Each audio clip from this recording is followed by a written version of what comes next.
विधानसभा निवडणुकीवेळी दोन माणसं भेटली, 160 जागा निवडून आणण्याची गॅरंटी देत होते. मात्र मी आणि राहुल गांधींनी हा मार्ग नाकारला. शरद पवार यांचा मोठा गौप्यस्फोट. राहुल गांधींसारख्या कपोलकल्पित कहाण्या आता शरद पवारही सांगू लागले. त्यांच्यावर राहुल गांधींच्या भेटीचा परिणाम, शरद पवारांच्या दाव्यावर मुख्यमंत्री फडणवीसांची टीका. शरद पवारांच्या दाव्यामध्ये तथ्य असेल, निवडणूक आयोगावर टीका केली की भाजपला झुमतं, आदित्य ठाकरेंची टीका. राहुल गांधींनी निवडणूक आयोगावर आक्षेप घेतला असताना भाजप आणि मुख्यमंत्र्यांनी उत्तर देण्यास पुढे येण्याचं कारण काय? राहुल गांधींच्या प्रश्नांना आयोगाकडून उत्तर हवंय, शरद पवारांची प्रतिक्रिया. संसदेतील शपथ सुप्रीम कोर्टात चालते का?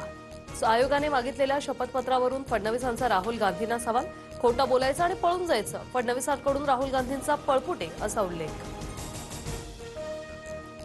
सोमवारी इंडिया आघाडीचा मोर्चा केंद्रीय निवडणूक आयोगाच्या कार्यालयावर धडकणार. राहुल गांधींच्या मत चोरीच्या दाव्यानंतर देशभरात निवडणूक आयोगाविरोधात वातावरण तापण्यास सुरुवात.